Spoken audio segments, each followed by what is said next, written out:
I'm Graciela Moszkowski. I'm the dean of this wonderful school. Today is day 108 of my tenure. She's counting. And I'm still standing. Here I am, and here we are. And I'm delighted to introduce tonight our new journalist-in-residence, Wesley Lowery. Let's give him a big round of applause. Who has been working with our students, some of you, since the start of the semester, doing one-on-one coaching and mentoring sessions, and who will be offering an exciting investigative reporting class in the spring. Wesley is a Pulitzer Prize-winning journalist, a best-selling author, a podcast host, and on-air correspondent. He has extensively chronicled police violence and the Black Lives Matter movement. He specializes in journalism that uses data to illuminate the realities within the three branches of the American criminal legal system: police, prosecutors, and prisons. He pitched and led the Fatal Force project at the Washington Post, a real-time database that tracks fatal shootings by police officers. For this project, he and his team were awarded the 2016 Pulitzer Prize in National Reporting. His 2018 project, Murder with Impunity, an unprecedented look at unsolved homicides in major American cities, was a Pulitzer finalist the next year in 2019. His first book, They Can't Kill Us All, Ferguson, Baltimore, and the New Era in Americans' Racial Justice Movement, was a New York Times bestseller and got a Christopher Isherwood Prize for Autobiographical Prose by the LA Times Book Prizes. And this is not in what I wrote, but he's just finished the draft for his second book, so congratulations, I know what that is.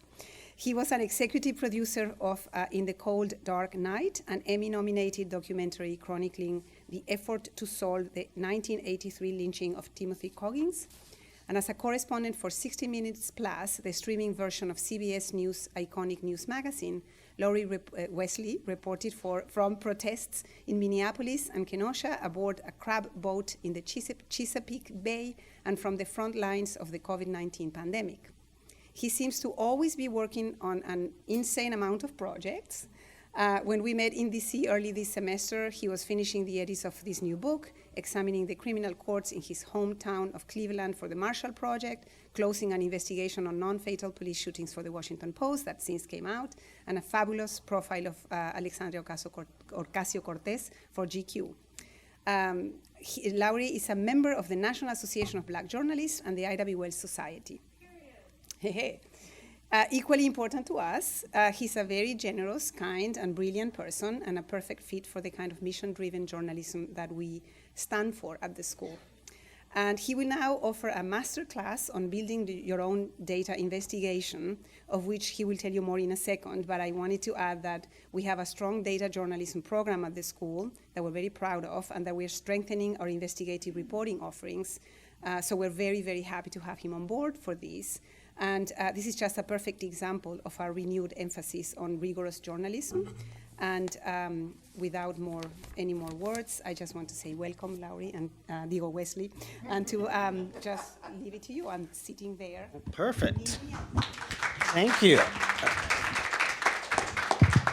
I am gonna turn this on, I think. All right. Someone's gonna turn it on. Perfect. All right. How are you guys? I'm excited to be up here. Just came up on the train 10 minutes ago from DC. Happy to see everybody, and have been having a really great time so far this semester working with various students. Feel free at any point to sign up for coaching sessions or office hours. And because I've got nothing but time to help you solve your problems. But it's been a lot of fun, and it's been really great conversations. I've always loved working with students, and CUNY students have been amazing so far. That was a really kind introduction, and I'm looking forward today to talking through building your own data-driven investigations. And the way I'm gonna do that is by talking through 3 different projects we did at the Washington Post, and how we constructed databases that did not previously exist. We created data in order to answer questions that our journalism had raised, right? What I think about investigative journalism is that very often we get an idea in our head that some mysterious person calls us with a tip, and then we go into a cave for 2 years and do all this stuff, and we emerge with an investigation, right? What happens much more often is that the smartest and best investigations emerge from work that we are already doing, emerge from beat reporting, that we are doing our daily tasks of journalism, and we realize that the pace of that journalism, the pace of our deadlines, the pace of our the work that we're doing isn't allowing us to fully answer the questions, right? It's only scratching the surface of the issues we're trying to cover. And for me, this is my own bias, not everyone feels this way, but for me, a lot of my favorite investigations and what I think are the strongest investigations emerge in that context from journalism that is born out of beat reporting. So when I think about the string of investigations we did at the Post, all the way up to an investigation we just published, I don't know what month it is anymore, earlier this month, late last month, and so stretching now 7 years. All of those projects, each of them is a natural extension of the work we are doing, and so in some ways it feels like I'm still doing my beat, even though I don't even work for the newspaper anymore, right? And so to start, I want to take us back to Ferguson, Missouri. I had gotten sent there in August 2014 after the death of Michael Brown, sparked significant protest and unrest. At the time, we knew very little about what was happening, and yet this was clearly a kind of societal breaking point. There was extremely intense demonstrations and protests. You could feel there was a tangible mistrust, and I happened to have a bag packed, and so became the Washington Post reporter who was sent down there to work on it. And so initially, we're just kind of doing the basic news coverage. What did the prosecutors say at the press conference? A new interview with Michael Brown's family, trying to get a sense of who he is, trying to track down witnesses to what had happened. But eventually, we started to reach what felt like the limit of the utility of that type of reporting. The example I always give is we'd go out to do these stories where I would interview a bunch of demonstrators, protesters, activists, and they would say, this is an emergency. There's an epidemic of black men being killed in the streets every day by police, and no one's being held accountable. And then, being a good reporter, we'd call the police or the police union or the supporters of Officer Darren Wilson, and they would go, whoa, whoa, whoa, whoa, that's totally not true. Most police officers never even fire their weapon. We don't kill anybody, especially not unarmed black people. Like, this is never happening. What are you talking about? And we would write these stories where we would quote these folks, and then we'd quote these folks. And what we realized, and we weren't the first ones to realize it, right? But what we realized was that there was a limitation to this type of journalism. We were accurately collecting and portraying what everyone was saying, but there was a factual dispute at the heart of it. Either the police are killing people in the streets every day, or they are not, right? Our journalism had raised a conflict that we were not resolving. And so we had to start thinking about and figuring out what to do with that. We called the Ferguson Police Department, and we said, how many unarmed black people have you killed each of the last 5 years? And they didn't return our phone call. And then we called the state attorney general and our secretary of state in Missouri, and they didn't really have statewide data. We're the Washington Post, so we went to Eric Holder and the Justice Department, and I'll be honest, I'm thinking there must be, or there may be a manila envelope, in DOJ for each one of these cases that I should be able to pull out and inspect and figure out. I mean, after all, when the police kill someone, it's the government killing someone. And so we do that, and no, they call us back and they say, look, we have a number of police shootings, but if you use it, we want you to quote us saying that we told you not to. It's inaccurate. It's a voluntary, self-reported number. We know it's not accurate. I mean, here's the number, but please don't use this number. Well, that was a weird thing to get back from the government, right? And so we begin reporting around this idea, and I think I wrote a piece in October 2014 writing about the sense and the idea that there was no accurate federal or government-run database about the people who were shot and killed by the police each year. And so if at the core of the protests back in 2014, and these build on each other, these are now what feel like very elementary questions by the time we get to a George Floyd or Breonna Taylor, but at the time it was literally, do the police kill people? How much of an outlier is this? How often is it happening? There was this factual debate about the frequency of police shootings, how rare an event was Ferguson. And the best quantification of it came from these citizen journalism efforts, a website called killedbypolice.net, another one called Fatal Encounters, right? That there wasn't this centralized government source of how often the government was killing taxpayers and doing it in the name of taxpayers, right? When the police kill someone, we paid for the gun and for the bullet. It was ostensibly to keep us collectively safe. So we began reporting and we began talking at the Post about what we might do, how we might navigate this space. And we decided that, we might attempt to do this ourselves. Now, traditionally, what you would do is you would try to go to all the government agencies and send them a records request and get them to produce all this paperwork so you could walk through and see how many killings had happened. But that doesn't work for policing, right? In the United States of America, there are 18,000 police departments, right? There's 18,000 police departments. The average police department, by the way, has 5 or fewer officers.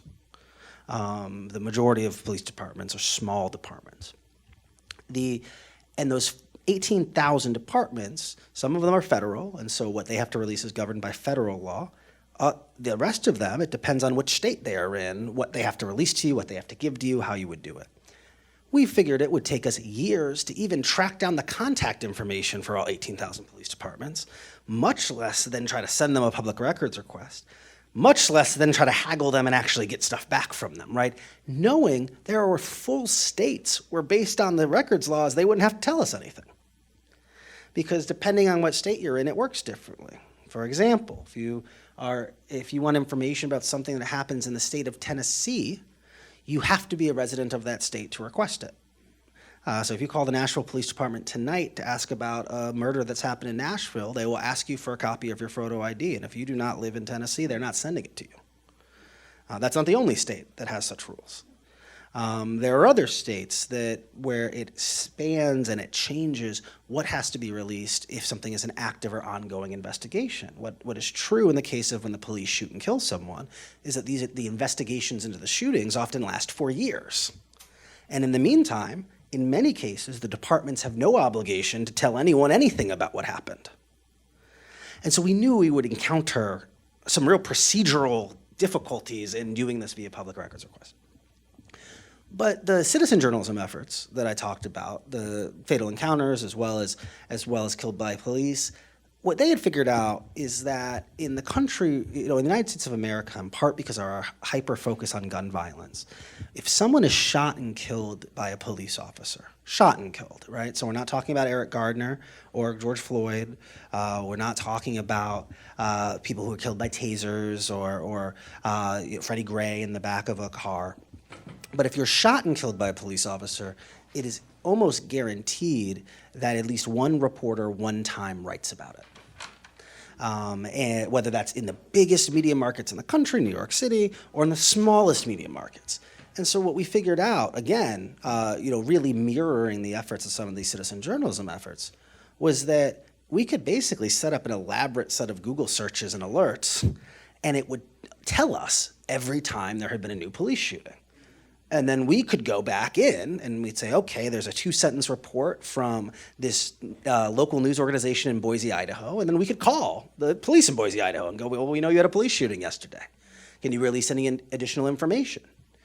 And so what we began doing was building a spreadsheet of every fatal shooting we could find in real time in 2015. Again, this was really simple. We didn't know, we now collect all types of stuff, but we didn't know what we wanted. We knew we wanted the people's names, their genders, their race, the location of where the shooting had happened, and then were they armed or unarmed, which then opened a can of worms and months of debate about what those words even mean. What do we do when someone is in a vehicle and the police say they were driving that vehicle at them? What do we do with someone like Tamir Rice, who is carrying a toy weapon? What do we do with someone with a screwdriver?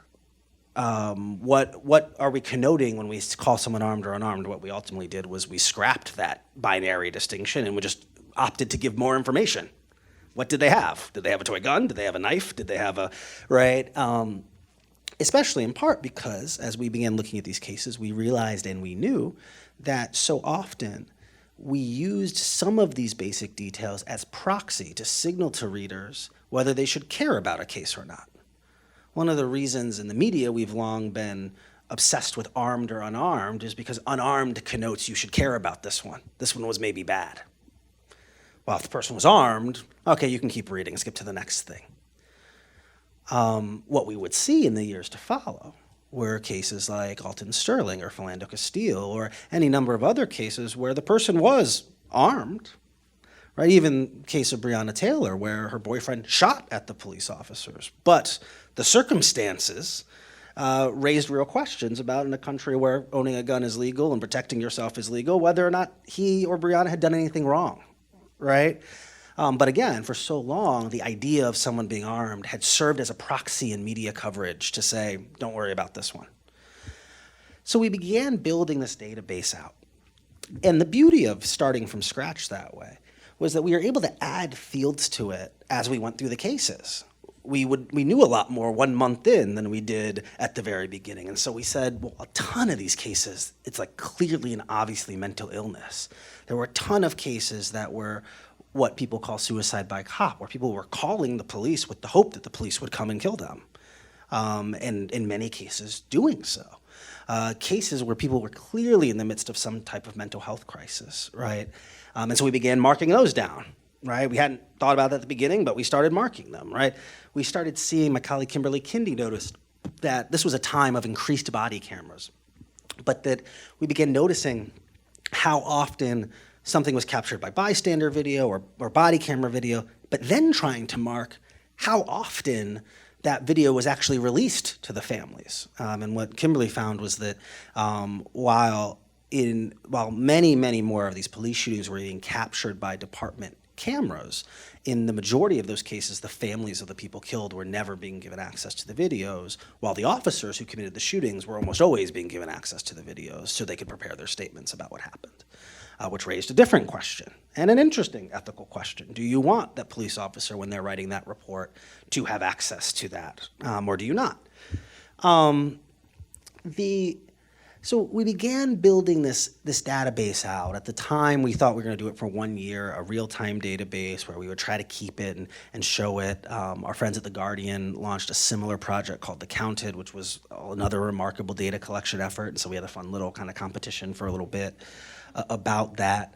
But as we did that, as we worked through it, our investigation grew and expanded as we wrote these pieces through the reporting that we were doing by collecting the data, right? I said earlier that one of the misconceptions about investigative reporting is that it very often starts with a tip as opposed to coming out of beat reporting. I think one of the second misconceptions very often is that you set out, especially on a project like this, and you go, okay, I'm gonna do these 5 stories. The reality was at no point in Fatal Force did we fully know what the next story was going to be. That doing the journalism itself was what would reveal this is the next target, and then this is the next target. And well, did you see this? My friend Keith Alexander noticed that one of the officers he was writing about in one of his cases had multiple police shootings before. And he goes, we should really look at how often this happens. And we're like, oh, it's gonna be complicated, blah, blah. And so ultimately we went and did that. One of the last pieces we did as part of this package was looking at the fact that a non-insignificant amount of fatal police shootings were committed by officers who'd been involved in 3, sometimes 4, sometimes 5 and 6. We found a husband and wife couple who had both been involved in 5 or 6 fatal police shootings, partners who had both been involved in, right? And so it was just this whole dynamic that we were looking at, and that again, in this case, was under-examined, right? I think one of the third misconceptions is that there is a specific agenda being driven by investigative reporting. Now, look, I think there are times where there are investigative reporters who do that, and but when we do a project like this, our only agenda here is trying to answer questions that are otherwise not being answered. As I said earlier, the police are the government, right? They work for us. And so there should be a manila envelope for each of these cases, and each of us should be able to go look at them and figure out what's going on, right? And so the fact that it didn't exist, for us, we thought the point here is to put all this out and get all this information. We adapted really early on, and it was a push of a handful of us on the team something we called radical transparency. And what we did with radical transparency was we wanted to publish all of our data in real time, not just the public presentation, but the back end, so the nerds could go in and do all their stuff, right? I don't understand how it works. I don't mean that disparagingly. But just, you guys do the things and download the things and that stuff. I don't know how that works. That's my buddy Steven's job, right? And there was some pushback to that. I feel really proud of this and this legacy at the Post, because now in most of their big data projects, this is how they do it, and it was unheard of at the time. The thought was, wait, we're going to collect all this data, we're going to write one story, and before we put the second story out, we're going to put all the underlying information on the internet? What if the New York Times runs its own analysis of it? And the response was, well, but if what we're building is a public service, don't we want them to do that? If what we're doing is collecting information the public should have, well, we want the public to use it. And every time another news organization cites us, we win. Every time a new academic or some new data nerd downloads the thing and runs it a different way, it's showing the utility and the purpose of the thing that we've built. It's this idea, I was on a call a few days ago, this idea of journalism as civic information, as providing information to the public, not providing necessarily a commercial commodity, but providing information and being a facilitator of the public receiving that information. And that's been a through line in a lot of the policing projects we've done. So that's Fatal Force, which we have behind us. So again, we started this thinking it was going to be a one-year project, and it's carried on now for this is the 7th year, 7 full years of data. And so we no longer do as many big analytic pieces, although there still are. So, we've done at least 2 or 3 this year. But if you Google search Washington Post police shootings, you can see a real-time database of the number of people. So in the last calendar year, last 365 days, 1,033 people have been shot and killed by the police, right? And then what you can do in the database, I'm just going to look at it real quick. Oh, I've lost the mouse. Oh, there we go. See, I told you guys, I don't do the technical stuff. And so what we do here is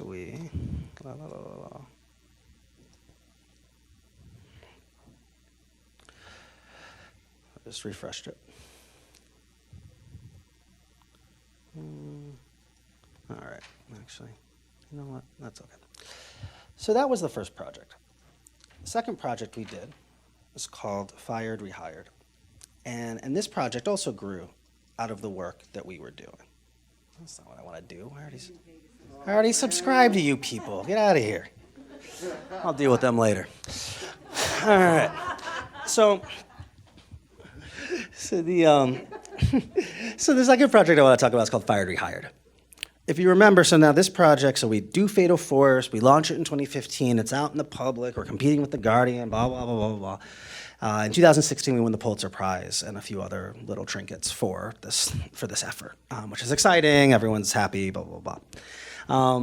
But at the time, this is still a very active story. Protests are still breaking out. In 2016 is the year of Sandra Bland, Philando Castile, Alton Sterling, Keith Lamont Scott. I'm still traveling in the country, going to demonstrations and protests in different cities. And this is still one of the major big stories in the run-up to a historically important presidential election. At the time, there's this debate between Bernie and Hillary if they'll say the words Black Lives Matter, because the political debate at the time was whether or not the words Black Lives Matter were racist, because what about white people and all that stuff, right? So we see how the public conversation shifts over the course of years, right? The thing that was an important political debate 6 years ago is very silly for us to think about now. Hillary Clinton, will you say Black Lives Matter? It was very silly, right? But one of the things we wanted to do and we wanted to think about, and this project was led by my dear friend and colleague, Kimberly L. Kelly, who is now the Washington bureau chief of the LA Times. But we wanted to look at the systems and structures of policing, right? That again, none of the things we were interested in were finding particularly bad anecdotes or places. We covered plenty of those. But it was, how do we look at policing as an institution and cover it in a way that's bigger than just that guy's bad, or he did this thing, right? And one thing the police officers were saying, and the chiefs were saying very often, is they would say very often two things. They would say, well, sure, like every profession we have bad apples. Yes, there are bad police officers, just like there are bad journalists, they would say. Right? And I pointed this out once on the stage with the Detroit police chief at the time, but what that response does is it appropriates a turn of phrase. But the rest of the turn of phrase is it talks about how one bad apple can spoil the bunch. Right? The point of this is to say that if you have one bad apple, it ruins everything. Right? Which I don't think he appreciated at the time. Right? But we said, all right, journalistically, and I was hearing this in some of the conversations I was having, Kim Brielle heard this in some of the conversations she was having in her reporting. We said, all right, what if we take that at face value? Even the police chiefs say there are bad police officers out there who are doing things that are bad, that don't work. So what happens to those officers? Where do they go? What's going on? So we launched this project called Fired Rehired. This was another project where we created data that did not exist, right? There is no national database of police officers who've been fired, right? Again, policing is 18,000 departments that all kind of operate as their own fiefdoms. And so what we did is we took, if I remember correctly, the 50 or maybe the 55 largest police departments in the United States of America with the most people. And we went after a decade of, it was either 5 years or a decade, of every officer who had been fired. Who are they? What are the internal affairs report? We want everything. This took forever. We were fighting with all of these individual departments. In some departments, they would give us names of people. In other departments, the names would be redacted. In some departments, they would give us this. In other departments, they would give us that. But what we found over and over and over again was that police officers who had been fired by their police departments, now think about that for a second. These are police officers who the police say are so bad they should not be police officers, right? There are very few gray area cases here. It's extremely self-selecting. Those officers, in their labor contracts, and rightfully so, have an ability to appeal an arbitration. And so what we wanted to look at is how often do police officers who are fired by the police successfully get their jobs back? And what we ultimately found was that if a fired police officer appeals or goes to arbitration, 60% of those officers get their jobs back.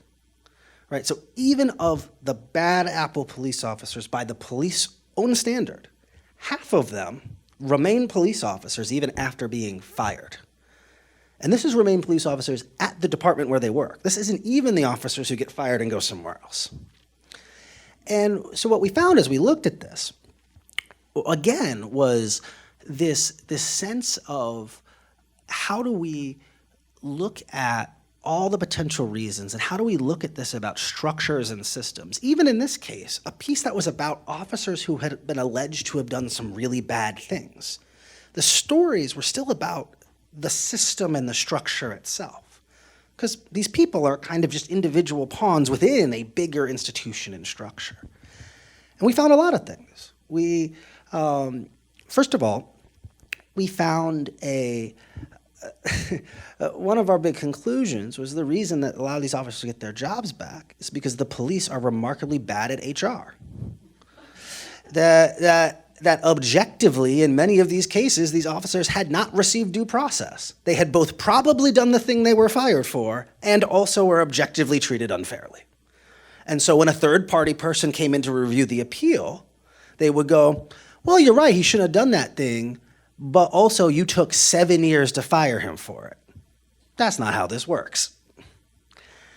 And so that was a big portion of it. And that was interesting. It was a way into a conversation that was different.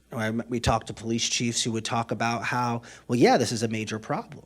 That in some departments, we purposely put our worst officers in internal affairs, which means the investigations are bad. Why? Because we don't want some of those officers on the streets. Or the unions are successful at getting their guys in internal affairs. And so then that becomes the investigation upon it, which everything else is based, right? You have cases where the union contracts, which govern policing and police discipline, where over the years the unions have been able to put things in. There are police union contracts that say every 2 years, anything that might be embarrassing has to be cut out of an officer's personnel file. There are a lot of ways that departments play with progressive discipline, which is a concept in HR world where it means that you can't fire you for your first offense, right? You got to get a warning, and then you got to get right? There has to be some level of progress or progressiveness in the discipline. And so we had a case of an officer who had been caught. He would arrest someone, and then he would pull over somewhere, let them out the back seat, take the handcuffs off, and go, fight me for your freedom. If you kick my ass, I'll let you go. He had gotten fired for this once, appealed and got his job back. Then the district attorney found a new video of him doing this. He got fired again, and the reason he got his job back the second time is they said, well, when you fired him the second time, you referred to the first firing, but because he successfully appealed that, you can't even include that in the conversation. And so we start piecing all these things together. The third I want to talk about, and this is actually, frankly, this is one of my favorite projects we did. So I led this one. Me and Kimbrielle did this as well as, this isn't actually the one I want to do. I want to do,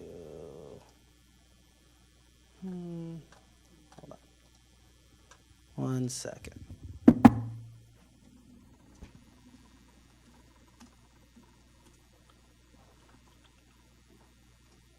to do a cool little graphic thing. All right, so this is a neighborhood in Indianapolis where I don't know if you can see, how well you can see it.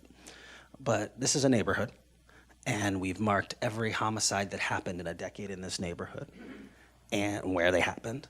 And you'll note that of 1, 2, 3, 4, 5, 6, 7, 8, 9, 10 of them, only one of them resulted in an arrest. So we launched this project. We launched this project we began doing the work for it in 2017. We started publishing it in 2018. We were working on this in the background while we were working on Fired or Hired. This one I led with Kimbrielle and Stephen. And we called this project Murder with Impunity. In 2015, one of my former editors, Jill Leovy, published a book called Ghettocide. And the book was about unsolved homicides in Los Angeles, California, and the story of a homicide detective who worked there over the years. And she posits in the book that one of the greatest civil rights crises of our time is the systematic failure of the American government to solve the murders of black men. Right? That if there is one thing that is pushing the idea that black life is expendable, it's that when black life is taken criminally, the government doesn't bother to solve the murders. And so we talked about it. Now, she had only done she'd done this in LA, and it was kind of through this one guy. And after reading the book, I said I'd worked with her at the LA Times a bit. I walked into my editor's office one day and I said, what if we did a project where we looked at,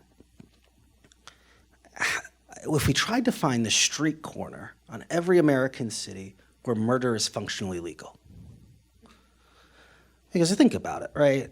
Our criminal legal system only works when people voluntarily choose to follow the laws. Even just the number of people we have in this room, if each one of us decided to walk out of the room right now and go rob a bank, there are not enough cops to stop all of us, right? That's just us. Forget the people in the building, right? That our society works basically around like the voluntary compliance with the rules, right? What happens if the rules cannot and are not enforced in any way? What happens to the relationship between a community and its government if the government does not provide the services that it has vowed to provide? At the time, my job was entitled to cover the relationships between black communities and police. And we think about relationships and we think about breakdowns, and one of the things I always say is that relationships can break down for one of two different types of reasons. A relationship can break down because of the failure, or because of the presence of bad behavior. My girlfriend can leave me because I cheat on her. The presence of bad behavior. a relationship can also break down because of the failure to meet expectations. Girlfriend can leave me because I forget our anniversary or her birthday, because I don't pick up the dog when I'm supposed to. So when we think about the relationship between a government and its citizens, very often in the media we consider the first but not the second. We were spending a lot of time covering the person who had been shot in the street, the people who had been harassed on the corner, the presence of perceived bad behavior and how that was tearing at the fabric of the relationship between black communities and police. But one of the things we were getting at a lot less was black communities are the most victimized communities in our society. They're the people most likely to have a crime committed against them. They're taxpayers. Someone steals their car, they want their car back. Someone shoots their brother, they want something to they want justice. So what happens when those communities not only receive the highest level of victimization, but the lowest quality of services? So what we did in this case, and I teased some of the editors about this still because they didn't quite believe this was going to be true, and I was like, just watch. We went to initially 50 cities. We ended up getting 65. I wanted to get like one in every state. I was getting all ambitious with this, right? But we went to 50 cities, and we got 10 years of homicide data from them. But this was different than the homicide data that was available. We had to do a lot of fighting. What we wanted for every homicide was who the person was, their race, their gender, the location of where they were killed, which could be latitude, longitude, or the street address. Stephen could figure it out with the data stuff later, right? And then crucially, we wanted to know if anyone had ever been arrested for that homicide. This was remarkably difficult to get. In some cities, we had to take separate databases and cram them together and figure it out. Some cities would only send us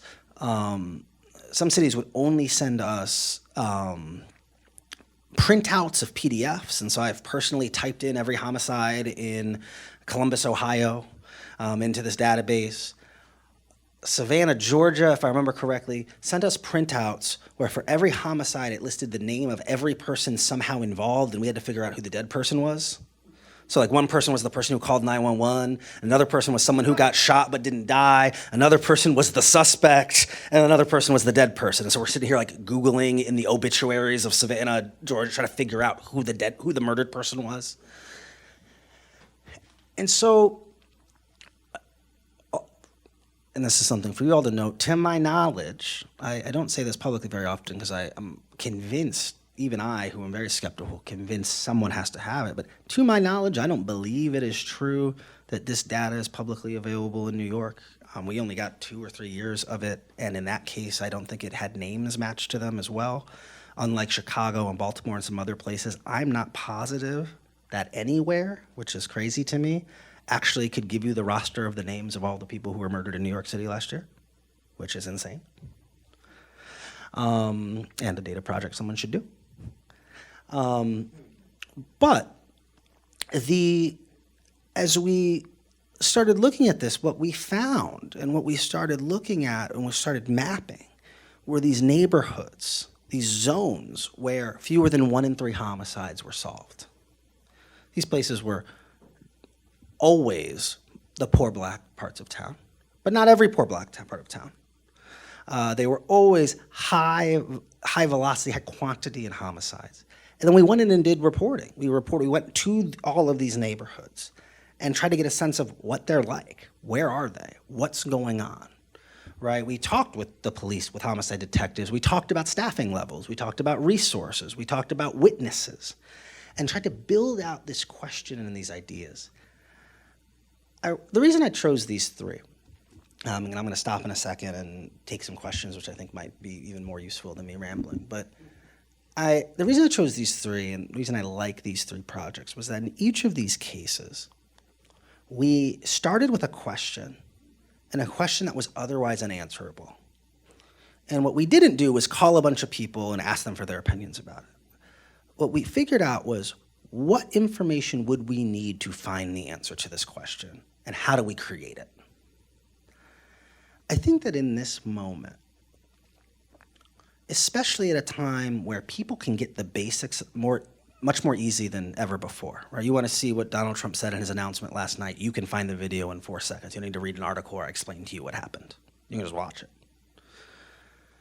I think there's a premium and there's a value in work that adds new information to the conversation. We had people who didn't like me personally and who didn't like some of these projects who would go on to spend years citing this work. Because no matter what they thought of our analysis or of any of us personally, the work itself, the data itself was unimpeachable. And again, we saw it as civic information, something we needed to provide to the public. And so as we think about investigations and as investigations and investigative journalism moves into this era, I think one of the key things to think about is how do we collect and facilitate the collection and dissemination of information that's otherwise unavailable?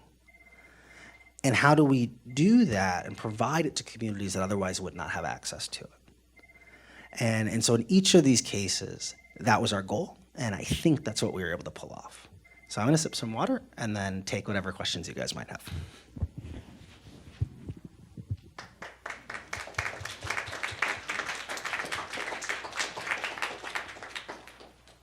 Questions?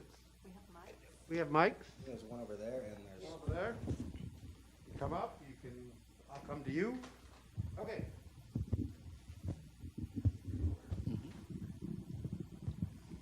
Hi, my name is Taylor. I'm a third semester urban student here. My question is for the third project, when you were jambling so many different databases, names, etc., how did you ensure it was all accurate at the time? a very laborious process. So this is really interesting, right? And data investigations are only as good as the integrity of the data, right? And one thing that you most times kind of have to figure out the hard way is what all the problems with it are going to be, right? So we start getting data back. Well, look, one thing that's never right in any data you get from the government is that the government doesn't know what to do with Latinos. Are they black? Are they white? What's going on? Always. They never get it right, right? And so you run the initial racial thing and you're like, wait, what's going on? It's because all the Latinos, all the Hispanic people are marked as white. And so now what are you gonna do? We went in some of these cases, we were literally going in and getting people's death certificates.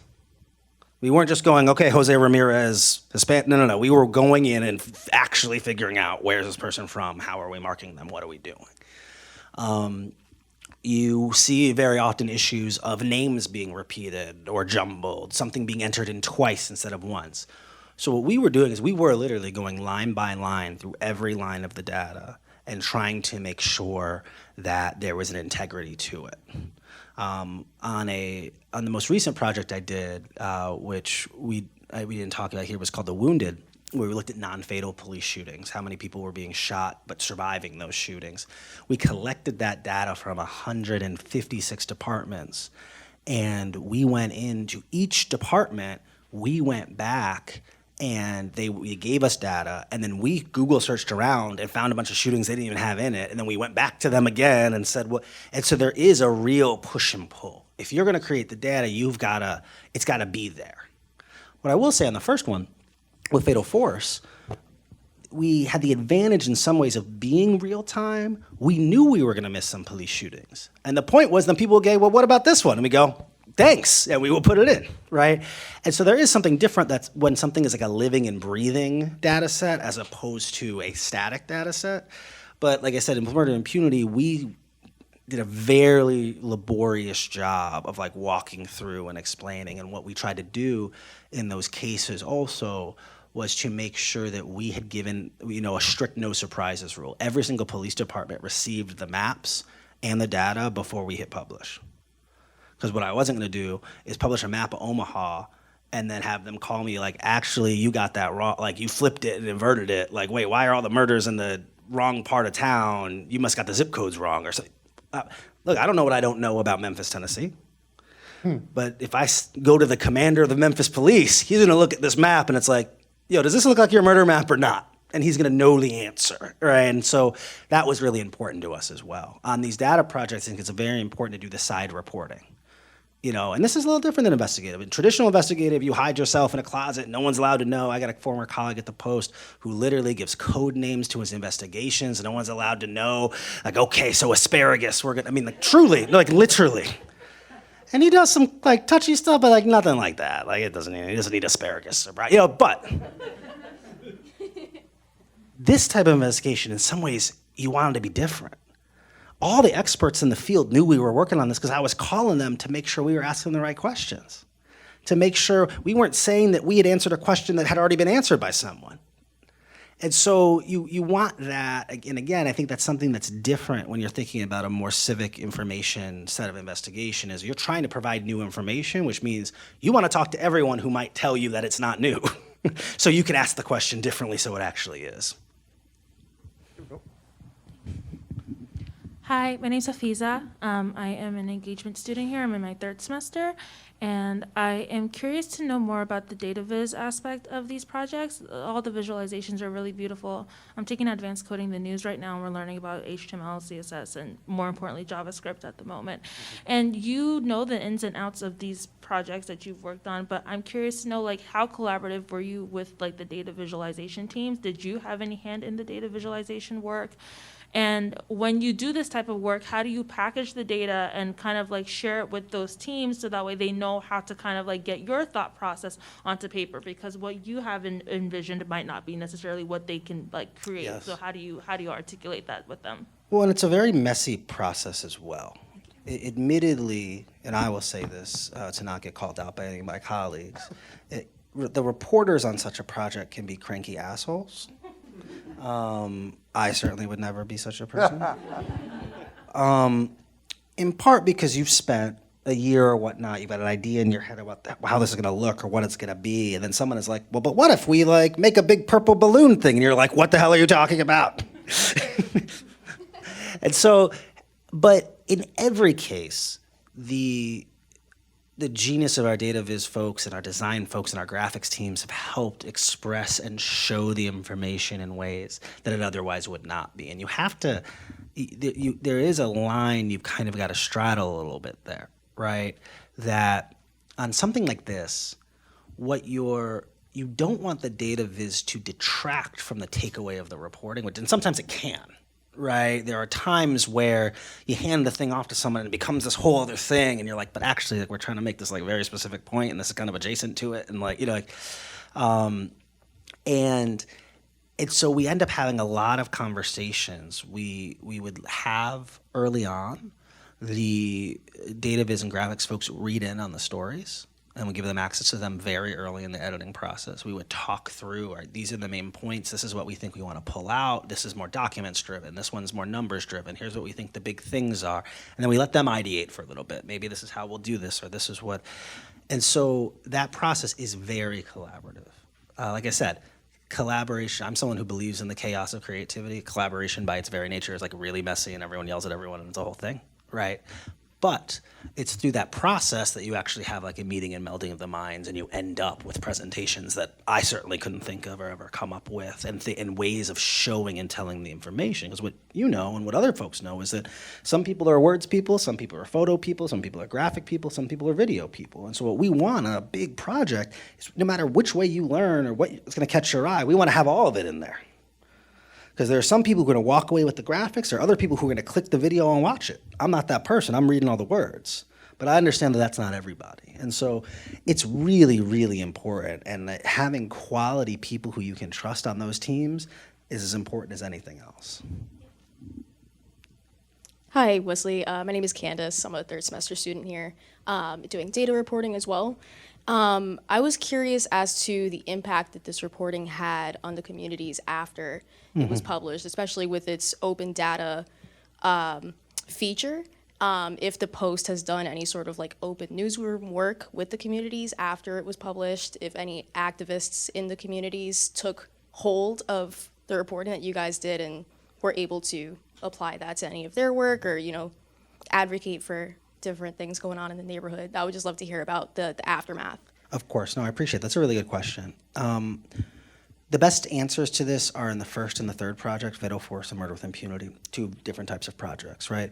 Fatal Force at the time, both Fatal Force and the Guardian's efforts, they counted as well. I don't want to discount what they did. In many ways showed a proof of concept. And so what we saw and what we counted as victory was that dozens of other news organizations literally just copied the way we did it to do it in their place.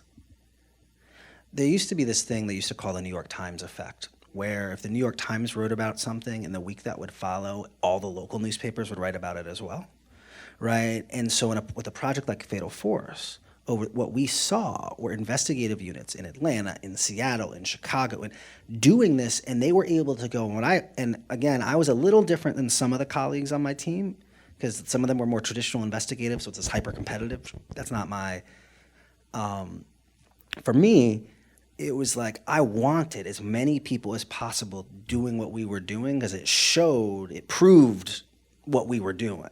And also, we went wider than anyone, but they were able to go deeper.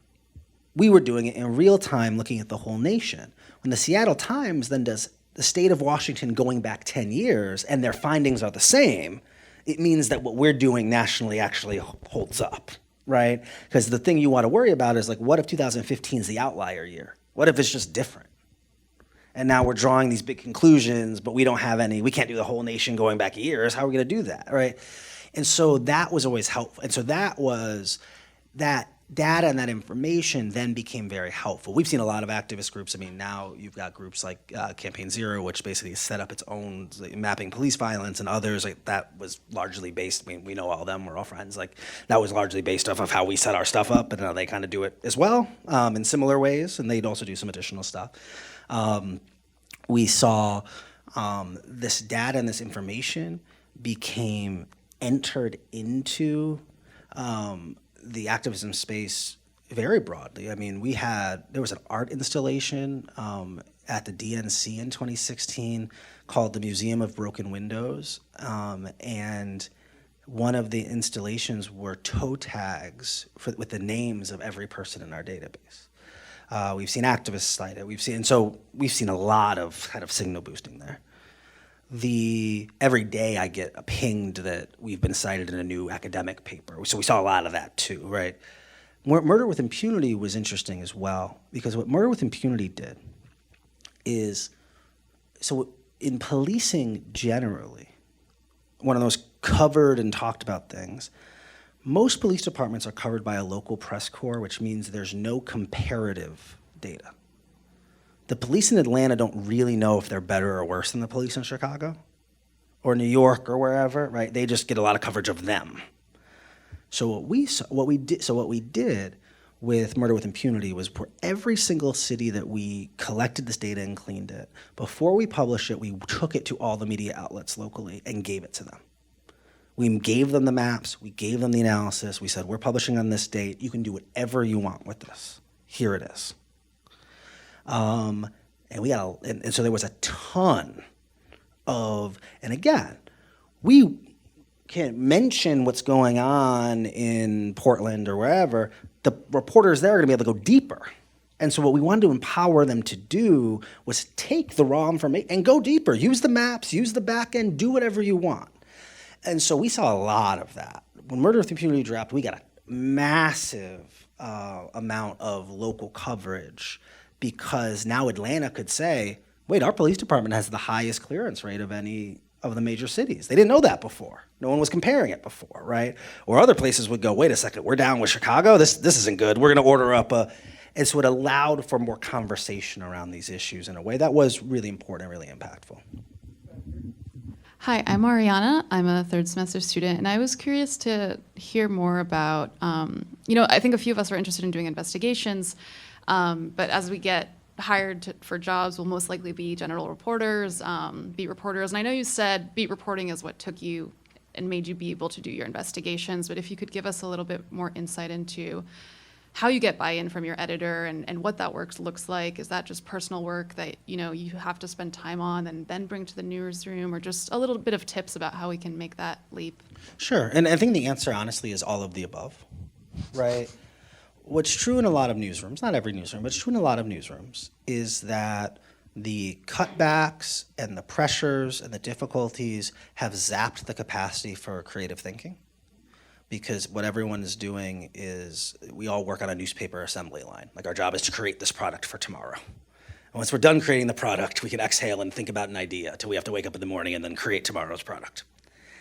And so, but what is true is that when you're a beat reporter, or even when you're not a beat reporter, even when you're a general assignment, you are the one touching the journalism itself, touching the stories, thinking about them, ideating. And so what that means is that there's a power to see trends over time, to think about what's the follow-up on this. If you're the person sent out to the house fire, you're also the person who's going to think, hey, we never heard from that family. Let's follow up 6 months in and see where they are, right?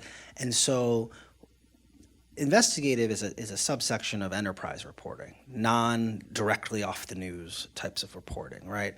And so one of the things you want to train yourself to do is to always be thinking about, all right, it was my job to cover this way, but if it was my job to do the follow-up, how would I do it?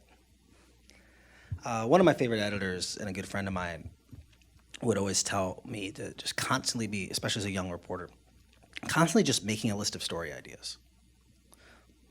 When you read something that you like, think for a second, all right, that was great. You set it down and you go, okay, I'm the reporter for the competing newspaper. What's my follow-up story tomorrow? What's the thing they mentioned in graph 100 that actually could be its own angle that we could blow back up? What's the thing that they couldn't get that now I want to get? What's the way to make this one step smarter and put it into a bigger context, right? And you want to train your brain to be thinking that way. If you can train your brain to think that way, it's going to push you to bigger and bigger targets, and then suddenly you're going to find yourself doing investigations, whether it's your job or not.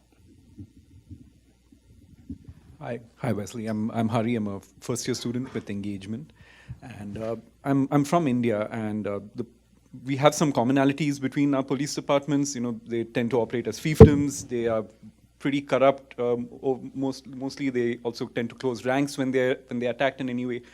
But of course, you know, India they also have the added thing of having a right-wing government that uses them as their security arm pretty much. So the question is not about India, which I'm not going to put you on the spot about that. Thank you. What I am interested in is the nuts and bolts of how you were communicating with these police departments, and you kind of mentioned them as fighting with them almost sometimes. And I was curious if you had strategies, especially when you're dealing with people who might be antagonistic towards you, Yes. who might have a certain preconceived notion about where you're coming from, and then kind of already be mistrustful. How do you kind of deal with that? These are really good questions.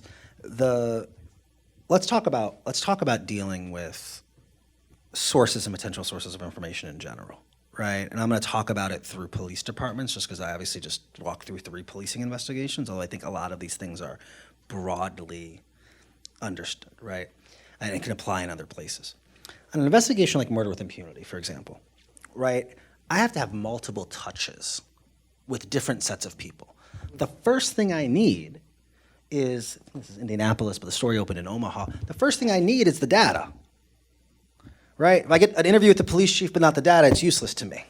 Like, the very first thing I need is the data and the way that I need it. So my first task has nothing to do with getting the interview, with that. Screw all that.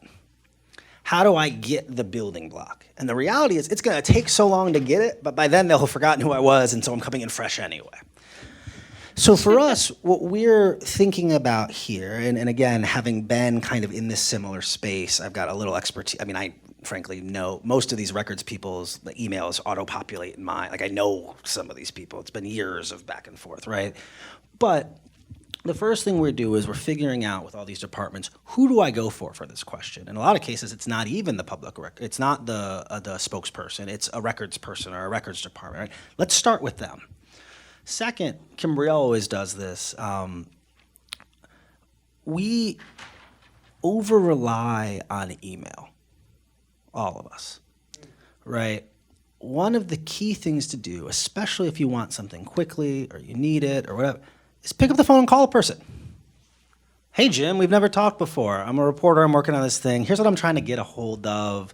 I want to make sure you're the right person. I want to make sure I'm sending this to the right place. And he's go, oh, no, the form on the website doesn't work anymore. Just send it directly to my email. But do that, right? And so I try to never send a records request, certainly not on a project like this. There are some records requests I just send off, right? Without having had a conversation with the person receiving it, so that they don't put it to the bottom of the pile because they don't understand it yet. It doesn't go in the let's call and figure out what they really mean pile. It goes in the we can get started on this today pile, right? What's also true, in some cases, depending, not everyone's the most cooperative or not, blah, blah, blah. But in some cases, the records guy will go, well, that's really complicated, but if you changed it just this way, we just did this for someone else, or we could get it more. There is some negotiation. And if you can do some of that negotiation up front, it speeds the process up a lot. The third thing I often do is I think about the records collection part of this as being an ongoing process, not a one-off. Now, this is different, right? If I was investigating the provost of a college and I wanted all their emails or their personnel, I would probably just ask for all that, right? But if what I want is this like hyper-complicated policing data, what I don't want is my request to get denied because the seventh thing on the list is that they don't have. And so what we think about is, what is the least I need from them? And how do I make that the building block? We just did this project, The Wounded, about non-fatal shootings. And we wanted all the documents and records and stuff. But at the very least, from every department, I wanted the number of people who they had shot who lived. If I could get that from every department, we had a story. And I knew there were other departments we get way more from, right? But when we set up, I was working with 2 students from Berkeley, our first request was just for the number. And then once we got the number back, we go, okay, now can you give us this? And so at every point for our 200 departments we were working with, it was a rolling basis. Once you got us A, we asked for B. Once you got us B, we asked for C. Right? And so at all points, we had different departments in different places. And that's how we ended up landing where we needed to go, right? Next, and so you want to think about that. And all that goes into, on a data project, all that strategy goes into it before you've even really begun doing the shoe leather reporting. The second thing I would say about interviews and before that, especially when you're dealing with like a police chief, a city council person, right? What investigations have that other types of journalism don't is that you can wait these motherfuckers out. Right? What most people understand is if they get contacted by a reporter, they can just ignore them for 24 hours and then that reporter's gonna get busy doing something else. I'm sitting here for 9 months, baby, like I'm doing nothing. I had nothing to do but call you. And if not, and you know what always gets them? If they're not returning the calls, if you get a call from both your wife and your ex-wife saying someone is looking for you, or your mom and your ex-wife, you're returning the phone call. And so over time, I've had investigations where I have called or emailed the same person, literally for 6 or 9 months and got them the week before it published. And they're like, oh, you looking for me? I'm like, yeah. But you take that persistence is important. When you're doing investigations, you want to start with the idea that you're not accepting a no comment. That you are getting all the information, you're talking to all the people. That's what you're shooting for, that's what you're aiming for. What I'll tell you is, when you adapt that mindset, it makes your daily journalism a lot better too. Because what we start to realize is how often in daily journalism we're kind of going through the motions. Like, yeah, I pinged that council person, spokesperson, if they have it wasn't like my life depended on getting a comment from them. I didn't treat it like that. I sent someone an email, maybe. Investigator doesn't work that way. We're sending certified letters to these officers' homes. I'm on their doorstep. We are reaching all of these people. No one's names appear in the newspaper. They don't know what's coming. No one's right. And so that really matters. The third thing I'll say about interviews, and this is true no matter whether this is a hypersensitive interview, the family of someone who's been killed, whether it's the police chief where it might feel adversarial and presenting to them an investigation or statistics they may not like, or maybe they Googled me and they're like, wait, who's this guy? Which happens a lot. I think I always give this advice about interviews. And I want to, I'm going to caveat it, and you guys know what the caveat is once I say this, right? Take this the good way, not the bad way, and I'll explain it. Too often, we think of interviews like job interviews, a set of questions we're working our way through. And what I always tell people is you need to think of interviews more like dates than like job interviews. Now, again, to be clear, you're not dating any of the people you're interviewing. Don't walk out of here saying I told you to try to, I didn't do that. But what I mean by that is, in an interview, it's two people sitting across from each other, having a conversation. The goal is to build trust and intimacy over the course of it. And when you think about it like that, it changes the ability to talk to people even when it might be adversarial. Because we've all been on a date that feels like a job interview. Wait, so how old are you? How many siblings do you have? Those typically don't end very well. We've all been on dates where what we do is we figure out how to navigate them. We find the common ground. We lean into that. We talk about that. We get comfortable. We don't start with the hardest questions. Oh, this is a great restaurant. So what are you doing after this? Those dates don't go well. Just save that one to the end, right? Like you don't start with that. In the same way, when I get the police chief on the phone, I don't go, so the black guy you guys killed yesterday. Hey, chief, how long you been with the department? I actually want to know the answer. I'm interested. I want to know this guy. How long has he been there? How's policing changed over these? All of this is contextual information that's going to help me. And the chief's sitting there going, oh, this guy's actually interested, or he's not that great. And at the end, I can go, all right, so what really happened yesterday? Now we know each other a little bit. And he or she is more likely to answer the question. And so I think we want to think about that as well. That is true even when you don't have an hour or 2 hours to do the interview. 45 seconds of small talk opens doors in ways that are unlike anything else when everyone else is going, what's your name and address and what did you see? It's like, hey man, this shit's crazy, right? Yeah, man, it is crazy. How long you lived around here? And we've already started to develop a relationship of trust that means this person might open up and start to have conversation in a different way. And so I think that's really important as well. Do not try to date your sources. So we are going to, there's drinks and food ways, so you can actually ask any question you want in person and individually or. Of course. Well, thank you guys for everything. As you know, I'm here as a journalist in residence, and so I do coaching sessions and office hours, and so shoot me a note, we can find a time, and also I'm on like all the social medias and emails, and so whatever I can do to be helpful, you all let me know anytime. Yes.